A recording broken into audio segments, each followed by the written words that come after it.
Olá pessoal, bom dia. Estamos aqui para mais uma semana de estudo, né, na nossa aula de literatura, aula de segundo ano, e hoje nós iremos falar sobre o que foi o realismo em Portugal, tá? Então interessante, se liguem, porque é super importante, costuma também aparecer nessas avaliações externas, tá bom? Então vamos aprender um pouquinho o que foi esse realismo em Portugal. Bom, o realismo em Portugal, pessoal, ele pode ser colocado em relação ao seu início em 1860, tá? Foi mais ou menos esse o início com a chamada questão Coimbra, que durou de 1860, né, até 1867, menos de uma década. E com isso notou-se que a inserção de ideias realistas aconteceu 15 anos após o início do realismo na França e 40 anos depois do início do romantismo. Então, pessoal, assim, como eu coloquei, a questão Coimbra, ela foi justamente um grupo que se reunia em determinado local, lá em Coimbra, em Portugal, um local bastante conhecido, onde vários turistas andam para justamente se alimentar, beber da fonte dessa questão tão ideal da nossa historicidade, da nossa literatura, né? Então, basicamente, a gente pode entender essa questão Coimbra como se fosse um confronto das ideias de autores que defendiam o romantismo e agora o nascimento, o surgimento dessa nova escola literária chamada de realismo, tá bom? Então cada um data de uma época diferente, né? Lá na França era um momento depois, só que a gente vai se apegar mais com a historicidade de Portugal, porque, como sabemos, o Brasil bebeu e bebe ainda muito da fonte da literatura, da historicidade portuguesa. Bom, os maiores representantes do realismo em Portugal foram o próprio Antero de Quental, Cesário Verde e o idolatrado Eça de Queiroz. O Antero de Quental, ele produziu basicamente poemas em forma de soneto, onde o tema era filosófico, concentrando-se no positivismo e também no pessimismo. Então essa ideia de ser positivo, de trazer essa racionalidade e também a questão do pessimismo, a gente percebe uma certa contradição, aparece muito como um tema que foi reproduzido nos poemas do Antero de Quental, tá certo? E aí nós temos duas imagens, lembrando que essas imagens, né, a pintura também ganhou bastante destaque na época, e elas basicamente mostram com clara evidência os temas centrais daquela época, né? Utilizados pelos autores, no caso aí utilizado pelo Antero de Quental. Bom, agora a gente vai falar um pouquinho sobre alguns aspectos da literatura realista portuguesa. Até então, uma literatura nova, que estava em um momento de contradição, em momento de transição entre o romantismo e essa nova escola literária que estava surgindo, né, chamada de realismo. Bom, na literatura portuguesa do século XIX, a gente pode colocar a questão da convivência de alguns fenômenos e atitudes estéticas de natureza muito diversa. Existe uma amplitude muito grande de temáticas e de metodologias adotadas e utilizadas pelos autores dessa nova época literária chamada de realismo. Então esse período abre de modo muito ruidoso com a chamada questão Coimbra, que foi bastante polêmica, e significou, na frase de Teófilo Braga, a dissolução do romantismo. De fato, o romantismo já era visto como uma escola ultrapassada, que agora estava carecendo da existência de uma nova, tá certo? Então daí a gente já se tira aquela questão da destruição da escola anterior em relação ao seu passado propriamente dito, para a consistência e construção de uma escola nova. Então nela se manifestou pela primeira vez o protesto da geração nascida por meados do século contra o exagero balofo e caduco do gosto romântico, convertido em gesto vazio de monótona artificiosidade. Daí surgiu o realismo. Então, dada essas novas propostas e ideias, a gente percebe o quê? A gente percebe que com o surgimento dessa nova escola literária, o que mais importa para mim como autor, como poeta, como autor de prosa, é a questão de eu falar sobre a realidade propriamente dita.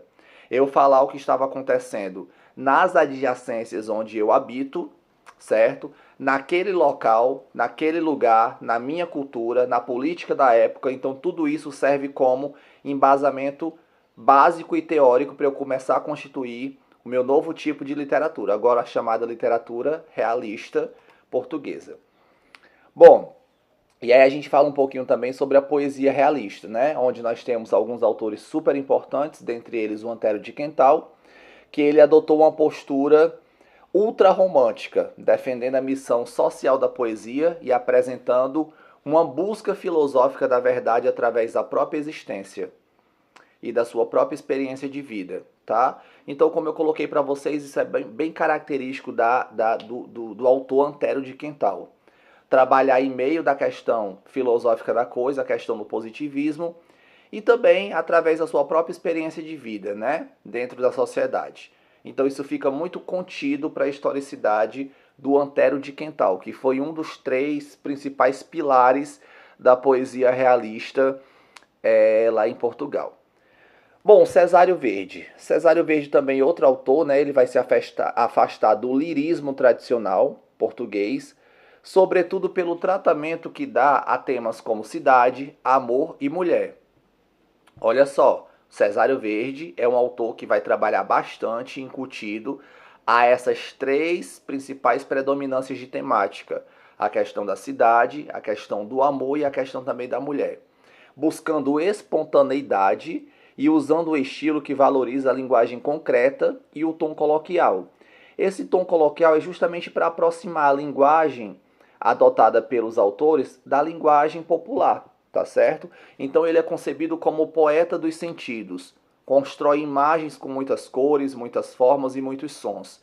Olha só como o Cesário Verde era um autor multifacetado, né? Era um autor múltiplo. Bom, e agora a gente se esquiva um pouquinho da questão da poesia e vai trabalhar um pouquinho a relação da prosa, certo? E a prosa ela fica muito bem abordada, muito bem trabalhada por Eça de Queiroz. Eça de Queiroz é um autor multifacetado, considerado o principal pilar da prosa realista portuguesa, tá? E mesmo sendo um autor lá de Portugal, muitos estudantes acabam que estudando as obras do Eça de Queiroz, principalmente a sua trilogia, né? A trilogia do Eça de Queiroz, Os Maias, que foi concebido em 3 grandes volumes, é uma obra muito densa, muito complexa, muito histórica. Outra obra também, né, para constituir a trilogia, O Crime do Padre Amaro e também O Primo Basílio. Essas 3 obras muito conhecidas, não somente em Portugal, mas aqui também no Brasil. Costumam cair bastante nos exames externos aqui também no Brasil, né, deixando bastante claro que a gente continua bebendo muito da fonte da literatura portuguesa, tá certo?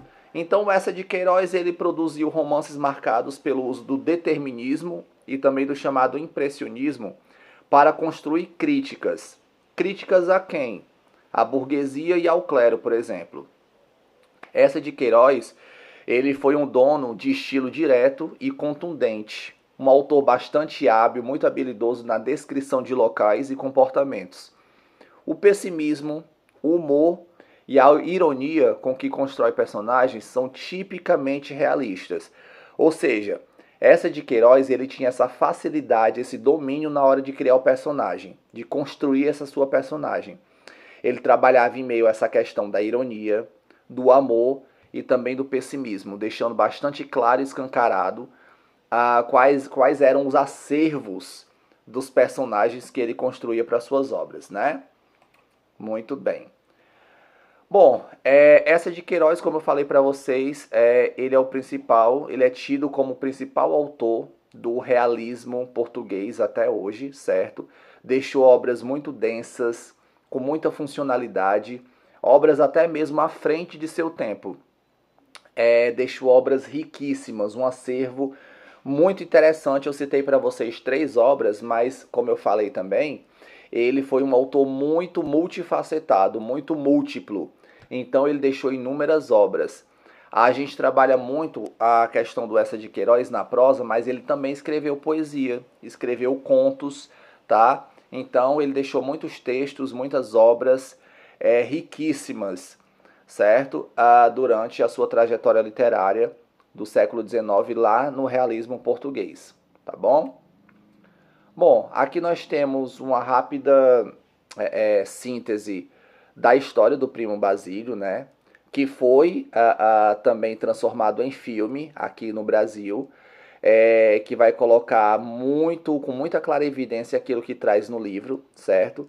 Então nós temos alguns atores e atrizes bastante conhecidas aqui no país que fizeram o destaque para esses papéis das personagens da obra O Primo Basílio do Eça de Queiroz, né?